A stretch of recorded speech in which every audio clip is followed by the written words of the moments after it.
and for what reason? So now, let's think about this. This is the 60th anniversary of the Brown versus Board of Education case. Now, folks familiar with this case? What was discussed in the case? Now, it's an interesting moment in U.S. history. But actually, there were two other cases with Latino families in Texas that argued this before the Supreme Court before Brown. Right? So you had a Mendez case in 48, you had a Hernandez case in 52. Brown comes to the Supreme Court in 1954. The argument was under a case, another case that came out of 1896 called the Plessy v. Ferguson case. Now, the Plessy v. Ferguson decision said that states have the right to make their amenities and public goods separate but equal. Now, 60 years later, Thurgood Marshall and the NAACP Legal Defense Fund actually takes a case by a group of families in Topeka, Kansas. So it's not just Brown, it's actually 35 other plaintiffs in the case. Their argument was, and this was the Brown family that lived 2 blocks away from a school, but they actually had to travel 8 miles across Topeka to go to another school. So the argument that was made by Thurgood Marshall was that the Plessy v. Ferguson decision was unconstitutional. That separate but equal facilities were a violation of the 14th Amendment, which is actually the Due Process Clause. So now, if we think about this, 1954, in you all's opinion, have schools gotten better, worse, or stayed the same? Some folks are saying worse. Some folks are saying better. Some folks say it depends.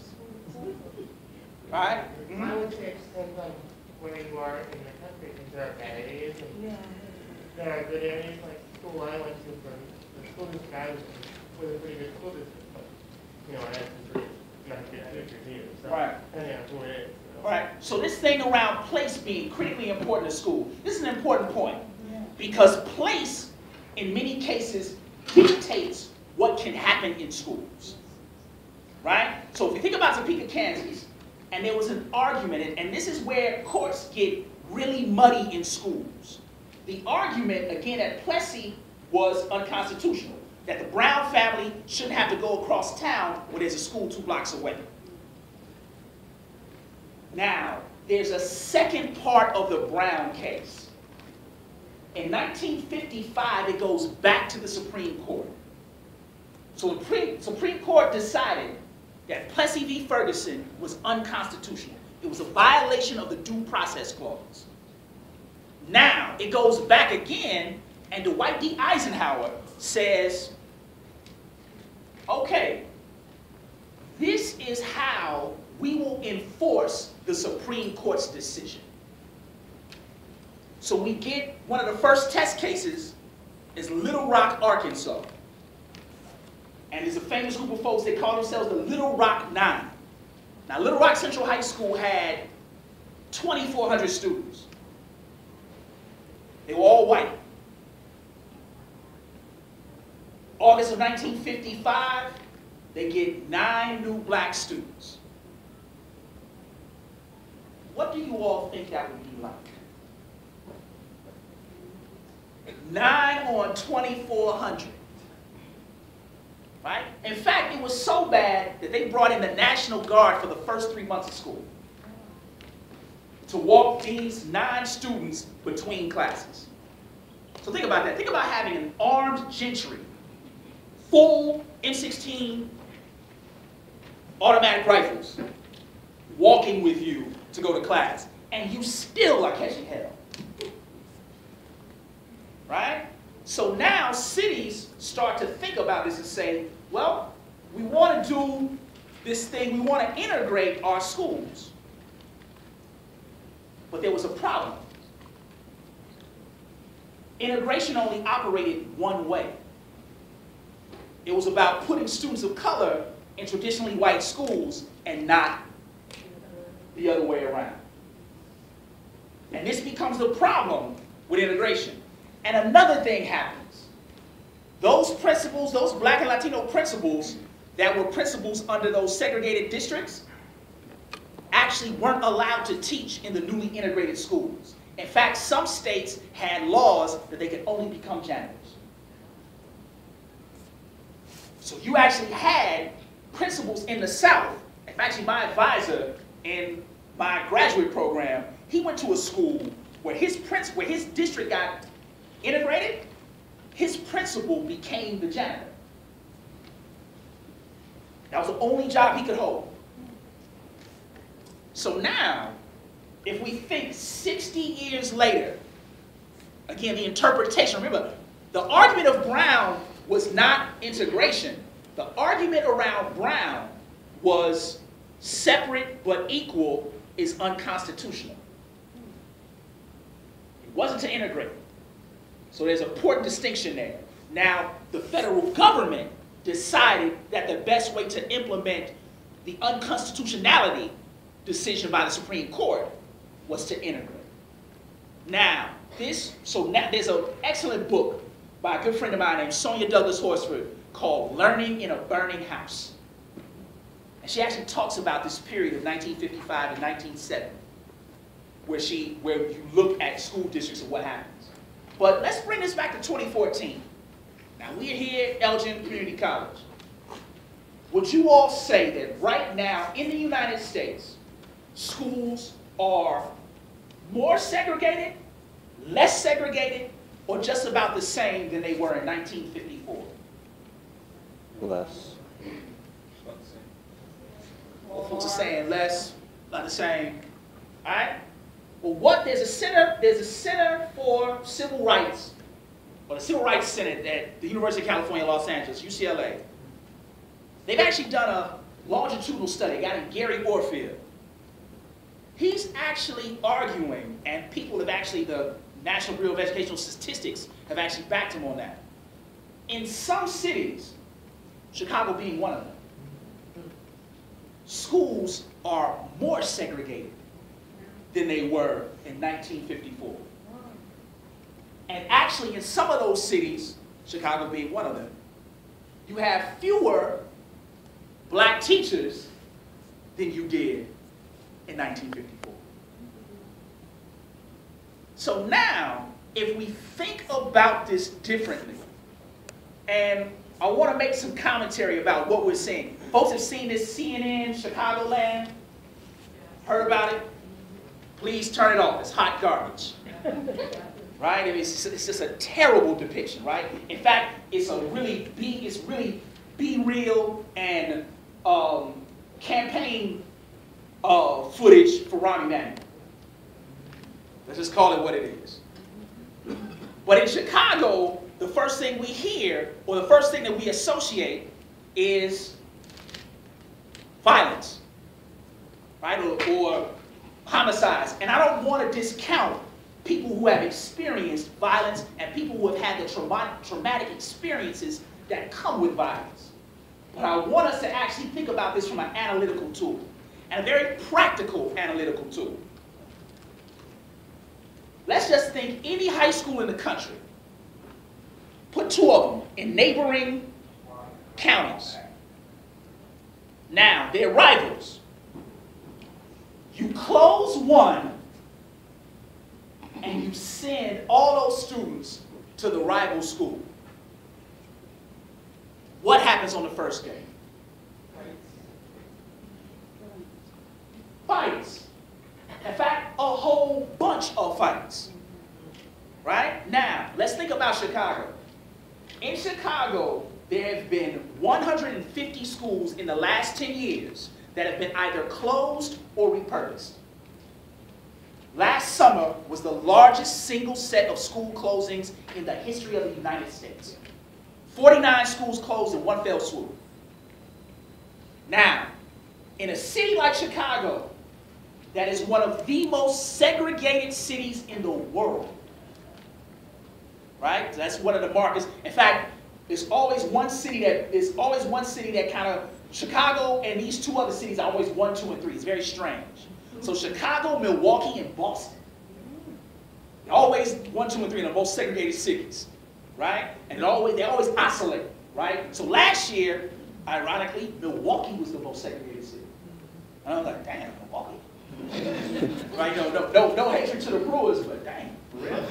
But this thing, so now, thinking about this, if you have a hyper-segregated city, and we just identified what would happen if you put two schools that had a rival relationship in the same place, that you have this antagonistic engagement of the young folks in the place. Now let's think about this deeper. Can conflict be engineered by state bodies? All right, then. Let's just think about this. And this is where kind of rubber hits the road. Because again, going back to the beginning, there's a very explicit decision in cities and rural areas around who gets educated and what's in that education. But if I'm in a space and I know that there are conflicts that are going to be there, not because of any inherent bad behavior of the young people, but because of hyper-segregation in a city that has you affiliated not by gangs, but by area and neighborhood. See, it's no set beefs and shot. Gang, quote-unquote, sets have been decentralized by way of the drug trade. So now it's block to block. So now you might have two warring sets on the same block. So now you put all that in the school, and I was just having a conversation with my father about this. I was like, Dad, for real, if I knew that I was going to a 7th, 8th grade classroom that had 42 young folks in it, no air conditioner, where young folks are sitting on the floor, one teacher, I'm not going. In fact, I'm becoming an Xbox expert. Me and the homies, I'm finding a way. In fact, I would probably try to figure out a way, like, look, all right, we all in 7th grade, right? All right, look, we got to figure out some way where we can go sparingly and not get our 20 days of unexcused absences. I would try to figure that out. Because in a space like that, are you respecting the humanity of the young people in that condition? Right? Let's think about this in another way. How much does it cost to educate a young person in the state of Illinois per year? One young person, according to the Illinois Board of Education, ISB. How much do you all think it costs to provide a quality education for a young person? It's over 10 grand, right? Yes, it's over 10 grand, definitely. State of Illinois says it's about 12 grand. Now, let's contrast this. How much does it cost to keep a young person aged 12 to 17 incarcerated in the state of Illinois? The current price is $77,000. Right? And that's on the low end. Some states actually spend $200,000 per young person. So let's think about this. 12 grand to educate a young person, 77 grand in Illinois to keep them in jail. The question I'm always asking, who is in jail, what is the offense, and what is the rationale? Illinois changed its criminal code in 2008. If I'm found with 8 grams of heroin on my person, I do not, under prosecutorial discretion, I can be charged with anything from possession with intent to distribute, possession with intent to deliver, possession of a controlled substance, but I can also be charged with something else. Who knows what this thing is? Go a little bit further. Attempted murder. According to the Illinois Criminal Code, if I have 8 grams of heroin on my person, I can be charged with prosecutorial discretion for attempted murder because I am the deliverer of a lethal product. The question becomes, who gets caught? Where do they get caught? And what is the rationale? A police officer told me once, Stovall, this is what you need to understand, and I want you to tell every young person that you come in contact with this thing. Crime is never about the infraction. Crime, according to the court, is about who gets caught. I'm like, ooh. He said, there, just look at decisions, right?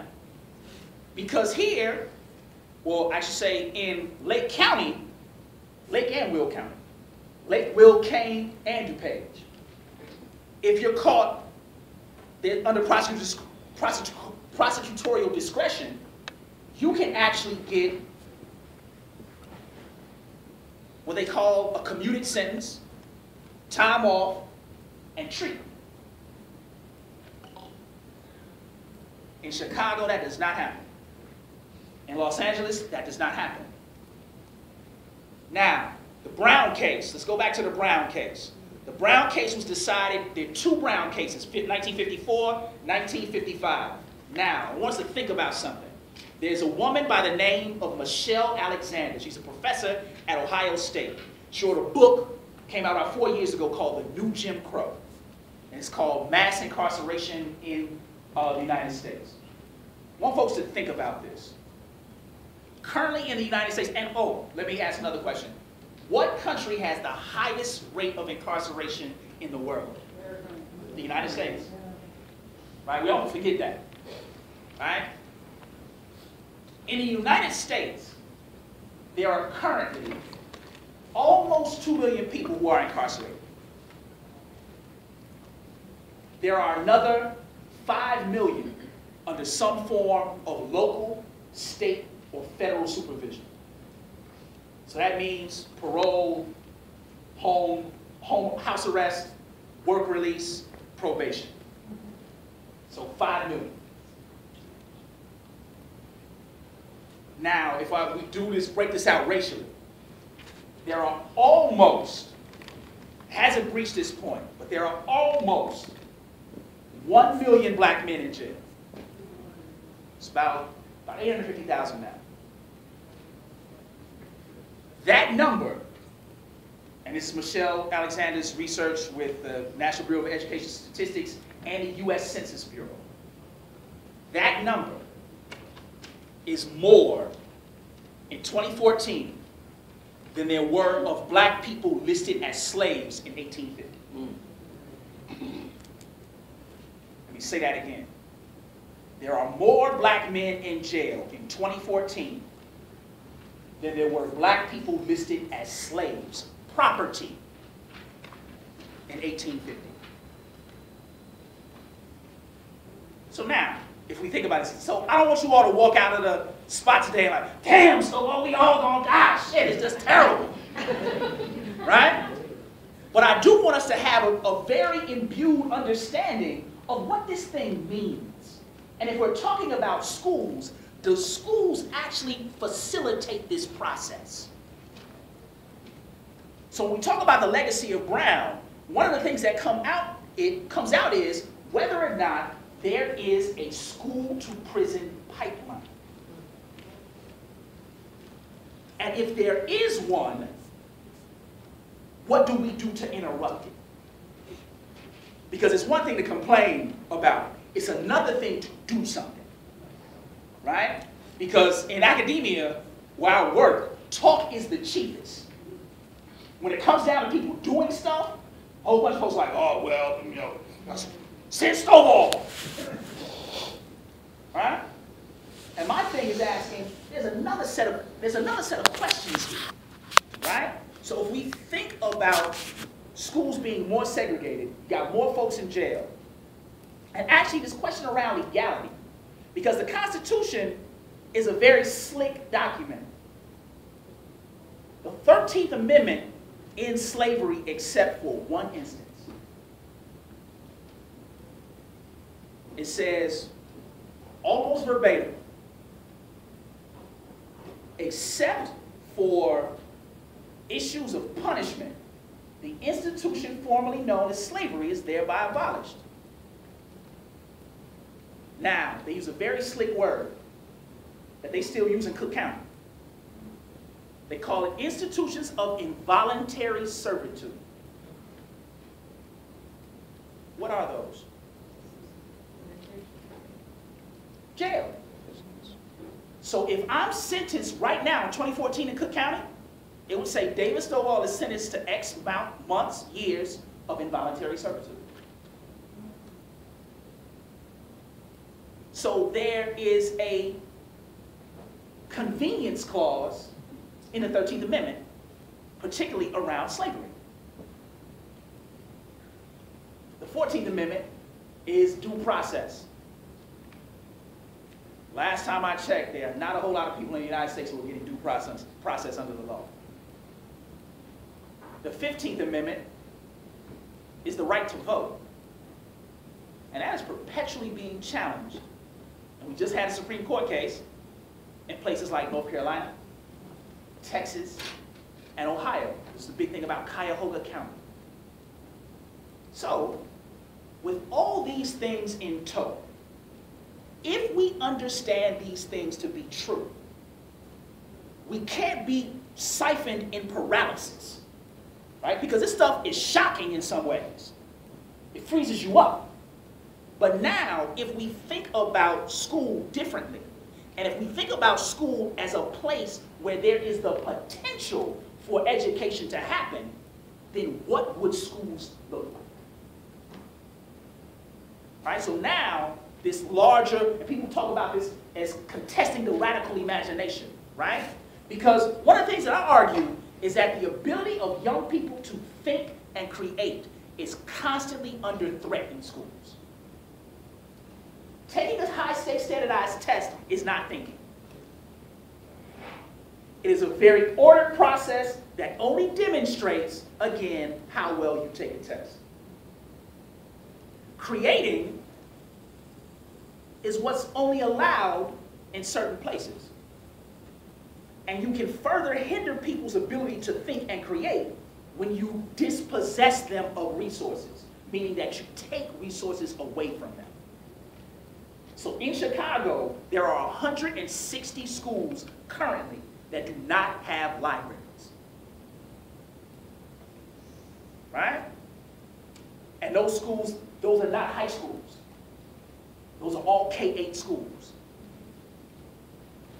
So if I'm thinking about this space, it is not about the inability of those young people in those conditions. It is about what has been taken from them. The question becomes, how do you get it back? And what will you do to engage that process of getting it back? Because it ain't always nice. And it will get you uninvited to the meeting. Right? A good friend of mine always says, the truth ain't hate, but it is always the truth. But this thing around now, if we look at a city like Chicago, so instead of the language of at risk, that always kills me, right? I work with at-risk students. At risk of what? Right? Or they have a number of behavioral challenges. Like what? ADHD, BD. Good friend of mine says, look, Stovall, all those young people are ABT. They ain't been taught. Right? But these particular delineations come out of the sky, right? So people are familiar with Ritalin, right? Does anybody know the history of Ritalin? Ritalin was a heart medicine for senior citizens that they accidentally gave to a group of young folks that they figured out actually slowed their heartbeat down.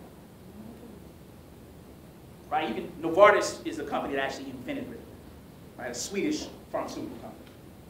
Now, what we haven't studied and now we're seeing is Ritalin in its 20th and 25th year.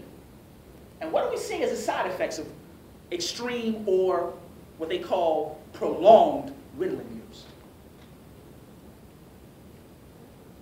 stomach growth, heart murmurs, and actually tears in the aortic valve.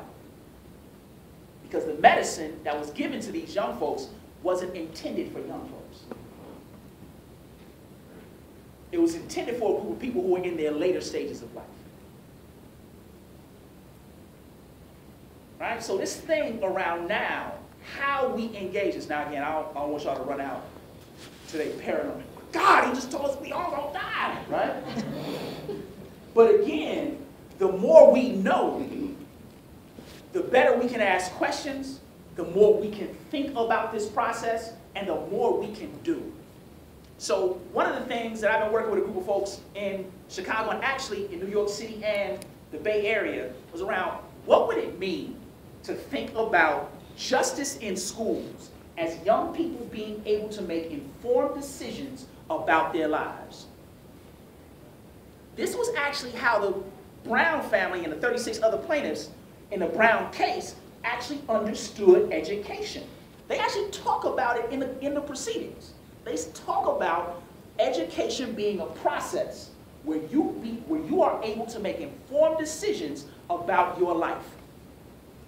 Now, if we do that, how do we do that in ways that are relevant?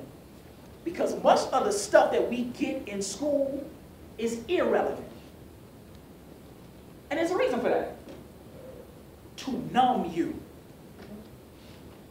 Right? How many of y'all have had that experience where you become so disgruntled, the words start to slow down? Right? You have all these, you think about everything else, or, and so this used to always happen to me, you get that good sleep going, right? You got that good hand sleep, right? And then somebody like wakes you up where it's like the bell. You're like, damn, right? And now you're more tired than when you went to sleep, right? And I always think about that as, that's part of it. We get trained to that, and we get trained to despise learning. And we actually often go to other places for that learning. So I don't think about a young person not being in school as somebody who's ditching. Depending on that school, that could be an informed decision. Because no one wants to be in a place where you're being dehumanized. No one wants to be in a place where you're reminded perpetually of what you cannot do. No one wants to be in a place that now actually has you engage in many of the processes that you would do if you were incarcerated. I'll give you all an example. There's a school in Chicago that will not, the teachers are trained not to start instruction until everyone's hands, these are K through 5, until everyone's hands are on the desk. They walk the hallways like this. They wear blue and white. And I'm saying to myself, wait, is this a school or is this general population? And these are young people. And after a while, remember, young people are smart. After a while, you start to reject them. So a young person acting up in a place like that, in many ways, is processing their trauma. But what if we thought about it that way? What if we thought about having to start class like this as being traumatic? What if we thought about having to walk in a hallway like this as being traumatic? What would it mean if your lunch privileges were taken away if you were not walking on the line? So after a while, in all honesty, you develop a mentality that just says, fuck school. This is some garbage. Why would I go? And then young people who may not be able to make those decisions, what do we see them doing? Crying, screeching about not wanting to go into this place where they are being dehumanized. So now, how do we invert that and make school a different place? Where does the learning happen? And many folks have looked at this over the years and says, well, it starts with first understanding young people as having the ability to make informed decisions. Second, is centered around the ability of young people to process and apply information. Third, learning occurs in many cases where young people can actually teach what they learned to others. Very simply.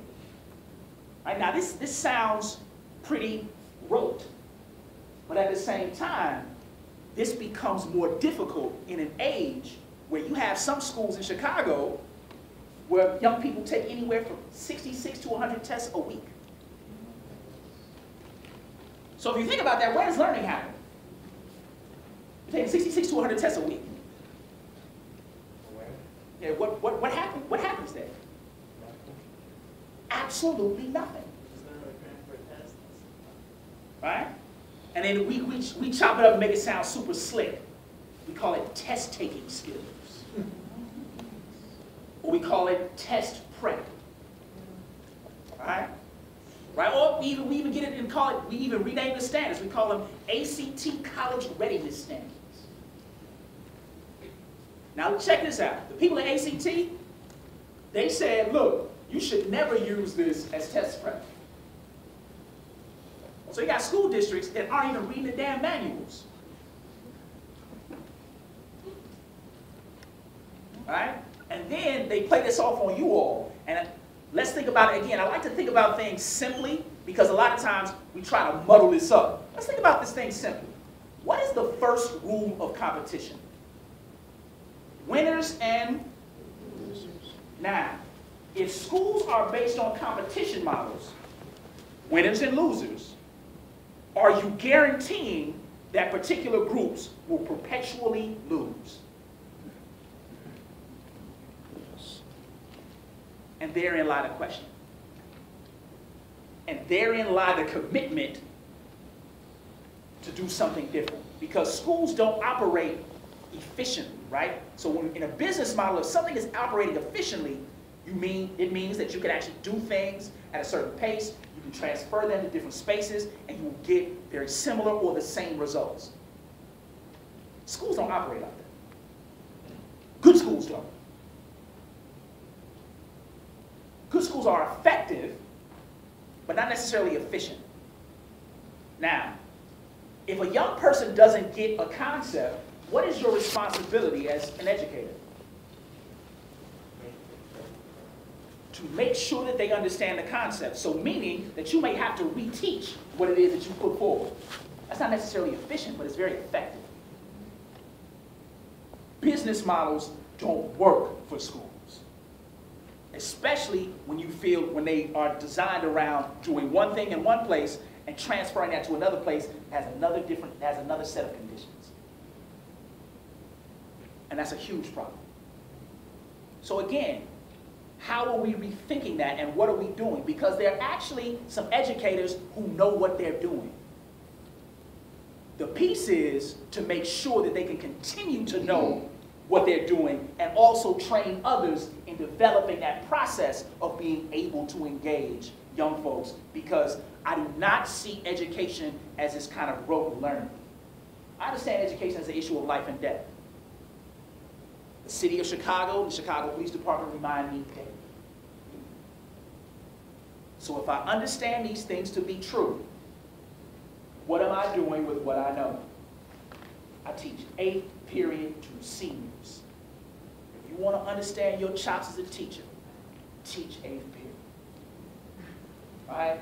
Because they remind me every single day, Stovall, this ain't working. And some people see that as, oh, that's just them being upstart young folks. I have to reflect on that. Because some days, my lessons do suck. Real talk. Now, what I have to do is go right back to the young folks who are like, man, y'all, that sucked. I got to do better. And ironically, young folks in processing will say, damn, so what, I was halfway decent. Right, so I never get good from my students. I never get live, but that was the joint. The most I get from my students is, yeah, so what, I was halfway decent. You Or how they say to me, you D-so. You cold. I was alright. Right? I got one of my students, Vic, always like, but it's still 8th period. He's always like, Stovall, hey. We will be transferred to 8th period. Next week you'll see Vic. Right. Vic stays at the door right until he's like, man, so I got 20 more seconds, come on, we're playing. He's like, and then he always says something, all right, look, right after 8. Right. So this thing around now, understanding that not as errant behavior, but as young folks processing, right? And actually, if I'm really concerned about teaching, I'm much less concerned about that immediate space more than what happens 10 years from now. And that's a very different process, right? So what if we thought about our teaching as keyed into what are our students doing 10 years from now? And do they remember anything that they engaged with us?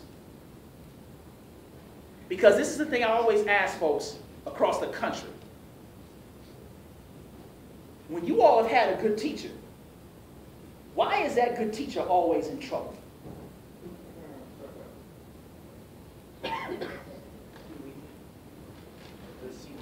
Right? Or really, that teacher is actually always in trouble because they understand the ability of you as a student. And they're much less concerned than what the state is dropping on your head to count as academic performance. They're concerned about you. So now, can we actually create a group of folks who understand this in teaching?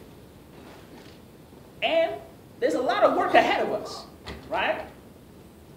And if folks are interested in this, I won't lie to you, right? I am recruiting you to get in trouble, right? Because we need that to happen, especially in this day and age, if we know what we're facing, right? And I especially think about this in places like Elgin, because Elgin has changed demographically, particularly racially. And I'm always wondering about those students who become further isolated in those spaces where people have no knowledge of their history, culture, and understanding. And that's the word. Let me check in with y'all. Is this making sense? Mm-hmm. And I always have to have that moment because sometimes I get the open stare like, what the? Right? But again, I want to recognize that because, like I said, it can be a lot sometimes. Well, let's stop there, and then let's open it up for questions because I know folks got schedules and what have you. I don't want to take up too much of your time. Thank you all so much for listening and engaging. All right?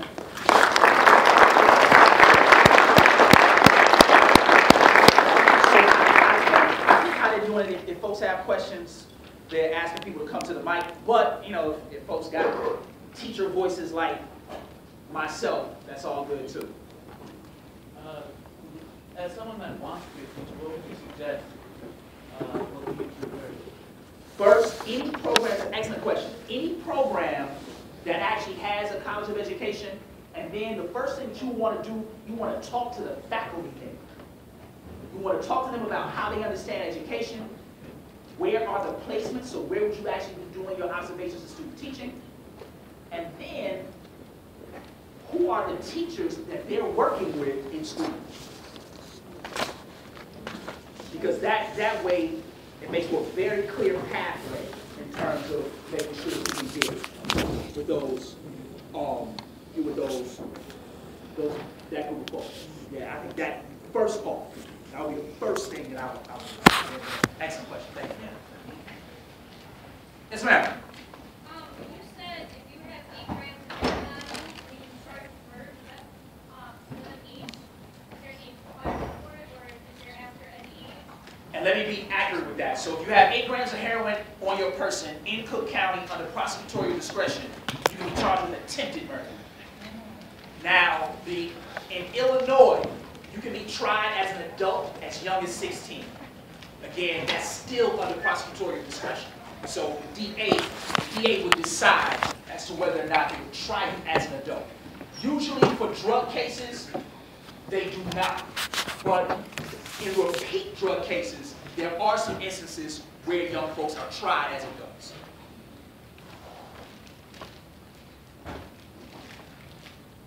How do you approach like a teacher helping a student like after class? I would say it's one of the most critical things. Like, so teaching, so when we talk about teaching, teaching is really relationship building, right? So if we actually are building these relationships, then one of the things that we actually talk about is accessibility, right? So if you need to talk to me, if it doesn't necessarily work in class, here are the times that I'm available, make sure that you talk. Now there's another part of teachers around following up, right? So if you, based on our relationships, if we see instances where there are things, there's things that appear to be troubling, it's important for us to be preemptive in that, right? And very simple things, questions like, are you okay? Right? Or should we talk? And even more importantly, especially with little ones, the first thing we say is, you're not in trouble. Because think about what it does, because you're already in this heightened state. Right? So one of the first things to say is, look, you're not in trouble. Right? I'm just asking a question. You just let me know. Be honest with me, and then we can go from there.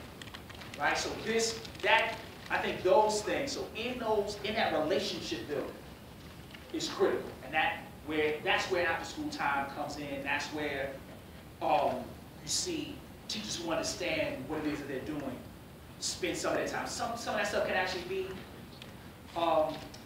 engaged in coaching, sponsoring student clubs. I mean, all of these things and I think the other thing, and I think this is important about teaching, I think it is critical to understand that good teaching is always extra work. I don't want to lie to folks about that. Right? So folks who do this well put in immense amounts of time in terms of figuring out how to best meet the needs of their students. As a student, what is it that we can do to try to improve the situation as schools as a whole? Yeah, I think, and that's an excellent question. I think one of the things that you all can do is pay attention to this new language that's coming out, right? Because you all become the test group for this language that comes out around schools, right? So you see this thing around competition, you see this thing around choice, you even see now you see these little banners now that people talk about education as the new marketplace, right? And this is often troubling because when it's framed in that way, I'm always thinking about this kind of rote competition. Who's winning or who's losing, and then do policies guarantee that folks lose? So right now, really paying attention to that language and how that language is actually used on you as students. Mm-hmm. So how do you go about, like going back to your Columbus story, if you're teaching and they want you to teach something in the curriculum, how do you address it if you don't want to give faulty information, yet you want to have a job? Right. And thank you for that question, because this is critically important, right?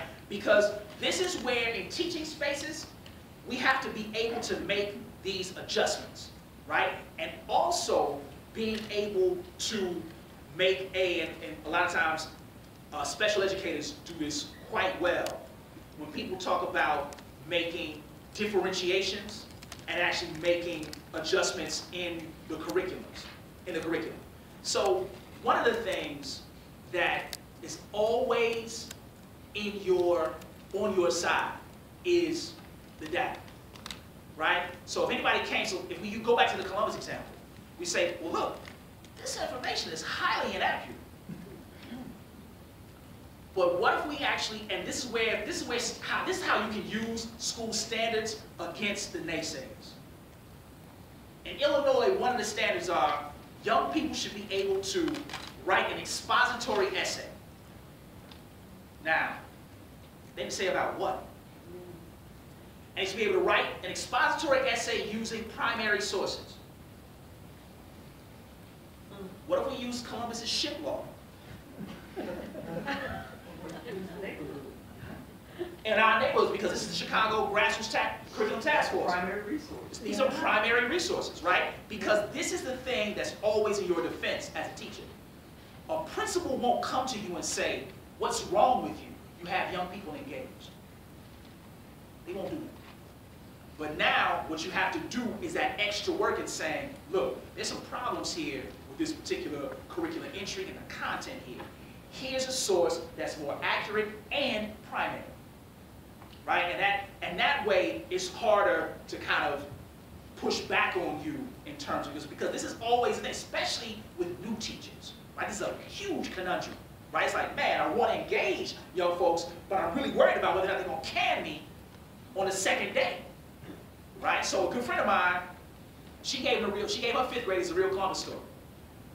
Her fifth graders they just go in. They say, all right, look, Miss Terry, we ain't standing up for the pledge.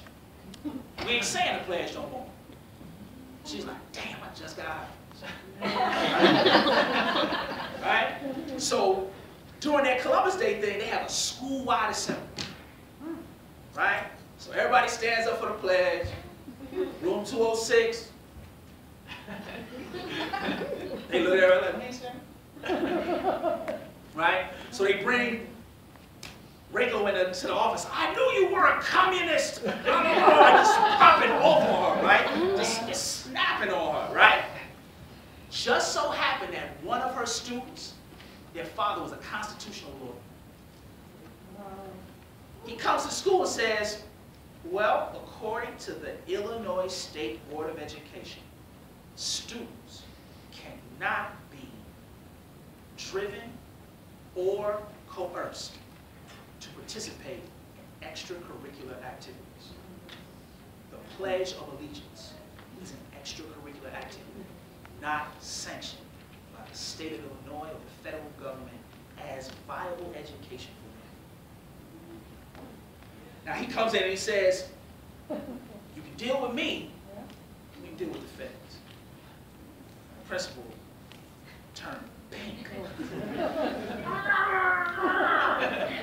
So Rico, after that decision, walks the hallways like,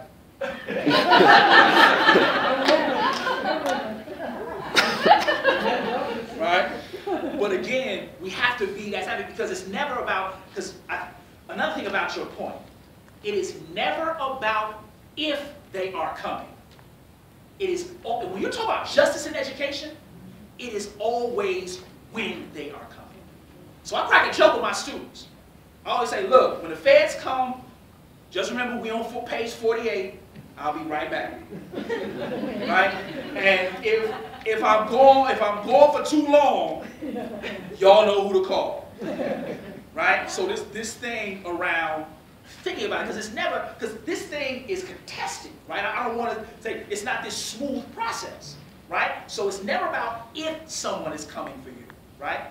They will be there, right? In fact, they might be there waiting, right? But at the same time, we can't operate in fear of them, right? We have to preempt that. We have to know that coming in, right? And I think that goes back to a question around the preparation of teachers, right? So what would it mean that we train teachers to operate under hostile conditions, not with the students, but with the state and the federal government? Right? That's a different type of classroom management, right? So this thing around thinking about it in those ways, I think those are the things that we need, that we have to entertain about education and those real life questions that come up, right? There's a hand up here, I want to come back in. Mm-hmm. Sorry, did you say that you teach in the city? Yes. Do you teach at a private or charter school or both? I teach at a neighborhood public school. Yeah, it was a school that was actually started by a group of community members that went on a 19-day hunger strike to get the school open. Yeah, so it's a place called Social Justice High School. It's on the corner of 31st and Constable. I mean, how do you feel about that, like that, for high school, I know that in the city, that to like go to a charter school or private school, you have to apply, other than to go, how do you feel about that? Right. Well, this thing around, this is a big thing around charters, right? So if anybody graduates from a charter school, this is one of the things that they haven't really answered. Charter schools do very little with populations that have special needs, and they do very little with English language learners. And one of the ways that they regulate that is through a lottery system, right? So an alderman told me this in Chicago. He said, Stovall, this is what you need to understand about a lottery. And he looked me in the face, he said, a lottery is never a lottery. Meaning that all of those spaces can be preempted. But they're very clear about that. And if you do have special needs, or if you are an English language learner, they have all of these systems by which to process you out of the school. So I think those are really important spaces to think about when you think about charters or private school. And another thing about charters are public schools. I think that's the thing that we often miss. Charters are public schools that are privately run by a contractual group. So it's the state that contracts with an organization to run a public school. So that's a thing that because charters can't charge admission. They can't charge tuition or something. Right, because it is a state school. Right? It's a public school in that sense, just privately run. Let's go here and then come over here. I was just going to ask you, when you talk about the last story you told about the principal and your friend, how can the administrators not know the law when they deal with them? You would be surprised. You know, I'm surprised that they're administrators and they're high up, and Right. a story that I like to think about when I was a younger kid, the school. This is like when I was in elementary school. In the school, I wasn't paying attention. School was boring, and they thought I had a problem, so they wanted to put me on medication. And when you were telling that story about Ritalin, that's what I was thinking about. That my mom had to go in and say, had to go to my doctor and say, no, this isn't be on this medication. Right. Exactly. And schools play a trick in this often. They will actually give this kind of rhetoric to parents and try to mandate medication. That's illegal. Right? So this thing around really being clear about what those legalities are, you will be surprised at what folks do not know and will try to pass over as policy. Yep. Mm-hmm. Yeah, I was just going to talk about the charter schools. They're sanctioned by the state and privately run.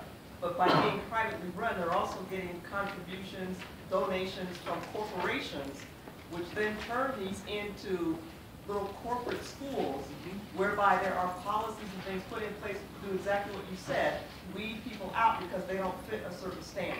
Yep. And just like you said, tax shelters, right? These become tax shelters for corporations, right? So a corporation can get its charitable donation, then use its charitable donations, give it right to the charter school, have this highly resourced place that really kind of siphons everyone out. And there are numbers that they have to meet each year in order to remain a state-run school.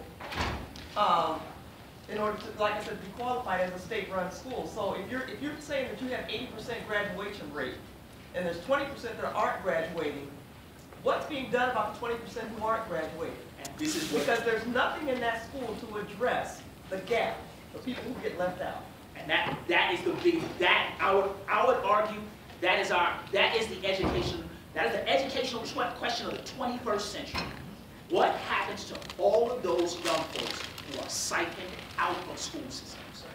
Because we have no discussion about them, right? And then when we think about violence or we think about criminal behavior, quote unquote, I'm always thinking, well, much of that is engineered through a process. Right? And we can trace that into a number of different spaces, but we can locate quite a bit of that in school space. Right? So this thing around thinking about that in a different way, because I think that is the question. Right? Because what we see in big cities like Chicago, LA, New York, Miami, Houston, what we see is that those young folks who are totally dispossessed and out of those schools, what we do see is that in some cities, in 6 to 8 months, they've had contact with the police department by way of arrest records. Right? So really kind of asking a different type of question to address these issues. I had a quick question. You talked about behavior earlier, and how sometimes in the inner city schools it's pretty extreme. Could you clarify like behavioral measures and like taking management into account like from area to area? I mean, obviously that's different. Right. From place to And place. it's important because trauma is situational, right? And I think that is often what schools do not do. Schools do a very bad job of understanding situational trauma, right? Because to understand situational trauma, you actually have to have a conversation around where the trauma is coming from, right? So if we have and this kind of goes back to an earlier question, if we have relationships with our students, then the more we understand about that situational trauma, then the better we can address it, right? Because a lot of times it's this, doctors often call this treat and street, right? So you give folks treatment for a second, then you just kind of put them back on the street. Trauma care is longitudinal, right? So now if we think about that in a different way. So there's a school in DC called the Maya Angelou School. Think about this. So think about if you were in a school, one teacher and 2 counselors for every classroom, right? Now you're able to have real conversations about what's happening in that place, right? I just talked to their dean of students yesterday, but again, they're very clear about what situational trauma is and its longitudinal care. That doesn't mean that behavior shouldn't be addressed. Exactly. So the thing is, right? So you don't want to have this kind of chaotic space. Right. But at the same time, if there is this kind of brooding thing that's happening, we have to really engage what its source is. Right. I think that's key in developing religion. What's your opinion on homeschooling? All right.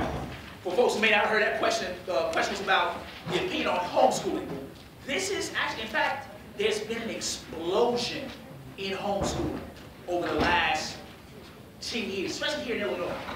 And actually, some good things have come out of the homeschooling movement. I think the one thing that you have to worry about, or be concerned about, I wouldn't say worry, but be concerned about is the socialization of young people to other young people in homeschooling. Because what I've seen some families do is these kind of homeschooling cooperatives. So young folks can actually interact with other young folks. But if there's just the interaction with an adult and a young person for that extended period of time, it can make it harder to adjust to other spaces. So what I've also seen is folks supplement those relationships. So like a good friend of mine who homeschooled his sons and daughters, he has them involved with a number of other activities with other young people, just for the idea of being with other young people, because that's important in terms of their own development, in terms of being with other young folks that they can relate to and engage, because the world of adults is sometimes collapses on young folks. So I think in the homeschool movement, that's one of the things that families are very intentional about addressing. But again, we're seeing a huge spike in states, Illinois, Ohio, Indiana, but... And what's your opinion in regards to it as educational-wise, right, like versus what you were talking about, right, educational systems? you can get quite a bit out of homeschooling. What I've seen, in fact, I've seen there was these longitudinal studies about young people who were homeschooled, and what the initial data was saying was that group of young folks do a lot better in college. And one of the things that they talk about, that group tended to do quite a bit better because they were very clear about asking questions. And in schools, a lot of times the question asking is taken away. Now, as you just mentioned about education, that's good for education, but what about the social component when they go to college? Is that impacted any differently, or is that similar to what you said before? Right. About how you have a friend that got his kids involved in other activities? It depends on that experience, whether or not they were in those other activities or if they were solely just in that homeschooling life, in terms of their adjustment. And so that is situational to that experience. Well, if there was one center key that you want us to take away from, what would that be? Right. To understand that education is contested space. It is complex, it is layered. And in those layers, we're able to make those decisions around what counts as quality education. And then there's a very stark difference between education and school. And education doesn't always happen in school. As a parent, it was very important to me that you pointed out that testing and what testing really means, because that's something that I tell my children, like when they come to me and are about their grades and whatever, and I say, well, look, you know, this is what the school expects of you, but this is not going to determine who you are, who you're going to be, or whether you're going to be successful in life or not. Exactly. You know, so I really like that point that you made. Yeah, it becomes, I think there's I really appreciate the opt-out movement, so that now there's a large group of parents who are opting out of tests, which is, I think is really important. Oh, I didn't even know about that. Yeah, if you, there's a guy named Monty Neal, he has a site called fairtest.org, and you can just check them out, and they actually have all the information around the opt-out movement. And we're seeing quite a bit of momentum in big cities around parents opting out. I was just going to say that sometimes I teach at the graduate level and then I also teach a college prep course here. And something that I always struggle with is students are, and I don't know if it's like the newer generations that are going through all this testing, they just have a lot of anxiety over like whole grades, the A's, the B's, and tests. And I'm just like, well, if you guys are here to learn first and foremost, and also they think that I'm just there to give them knowledge and that they're not part of learning. And I'm like, no, if there's I want you to answer this question, I want you to learn from each other. But I don't know if in the future it's going to get worse. Because I'm like, what is going on? I don't remember it like this. Yeah, well, and that's the thing. That is what you just described is the result of testing culture, right? So I mean, this thing. So now, this group of psychologists did this thing about 3 years ago. So they looked at all these college students who were in kind of the road schools, what have you, kind of engaged in this high-stakes testing. They had higher levels of anxiety attacks, nervous breakdowns, and diagnosis of depression. Right, so this is just, so like people, and they actually did survey research, they did archival research, and then they interviewed some instructors, and it's like, man, sometimes actually asking students to engage in independent thought induces an anxiety attack. Right, so this thing around looking at those processes, and that is directly connected to testing culture, right? Because everything is perfunctory, right? Everything is pre-packaged, right? And then even the way in which tests are structured, because we never give the correct answer, but according to the test, we give them the what answer? The answer you've been given to give. How do they say it on the test? The best. Right? So it's an arbitrary question, right? Because somebody decides what's best. And that hence the notion of how it's open. Now if you're existing in that space, Yeah, they're great. now you, Students have a hard time with that. yeah, I mean, you're pressed up against that, right? Yeah, so it's a huge thing. And I think we're going to see more of that moving forward. So now there's more work to interrupt that, right? So I mess with my high schoolers. Sometimes I say, look, y'all waiting for the worksheet. And then they go, huh? Well, like, y'all waiting for the worksheet. They're like, yeah. You mean to tell me you ain't got one? No, right? So this thing around really interrupting that process. And I think for us now, that's going to be the more contested work ahead in terms of doing that in very explicit ways, right? Not being very clear about that approach, that pedagogical approach. You know, you're a great talker, you know, a great teacher. Like, I get that. Like, when you talk to your 8th period students, kids, like, do you see yourself affecting them in any way? Yeah, I mean, how do you see it? You know? Yeah, and it's a lot, because you have to. The first thing you have to say, all right. And I'll say stuff like, be honest with me. Who's getting this concept? Well, who's confused by this, right? And this thing around where I see my students get it is in their ability to articulate, right, how they understand. So not regurgitating what I'm saying, but how do they articulate what we've been processing in class? And what forms do they use to articulate, right? So some folks are visual. They can create prezzies, film about the topic. Some folks are more literary or text-oriented, where they can write about it, right? So now, if I understand all these different ways to communicate, that to me is the first sign that a young person is understanding the context, right? Their ability, I'll say the concept, their ability to articulate it through their own lens, right? So that, I think that becomes most critically important to me in terms of seeing if they actually understand things. That to me, more so than somebody saying, yeah, I get it.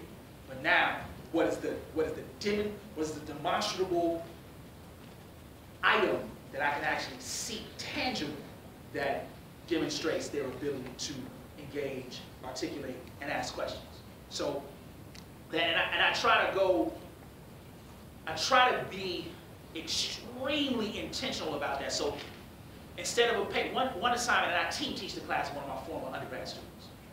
So one of the things that we have as an assignment is not writing up a paper, but developing 25 questions around the topic. Because those issues, because our ability to ask questions, or our ability to think and create, is challenged in all these different ways. So what would it mean instead of writing a paper, develop 25 questions on this particular topic, right? And annotate those questions, right? In the different ways of rethinking how they get it, right? And even with that, I probably still won't know until 10 years from now, right? So in terms of thinking about it longitudinally. I think questioning everything is like so important. Like one of the things I tell students on the first day, do not trust me. Yeah. Right? And do not take anything I'm telling you for face value. Right? That's one of the goals of the class. Right? Don't trust no one. Right? But this thing around now, how do we engage? How are we engaging this longitude? What subject do you teach? So I teach social studies. So the class that myself and Yamali Rodriguez, we teach is an African American and Latino studies class. And it's in line with, because under the Illinois State Board of Education standards, you can use particular spaces where you actually can create a social studies elective that counts for credit. But again, you have to go back to an earlier point, you have to read the policies to make sure that you can actually create those things. Right? Which other schools, what other districts actually do all the time. Right?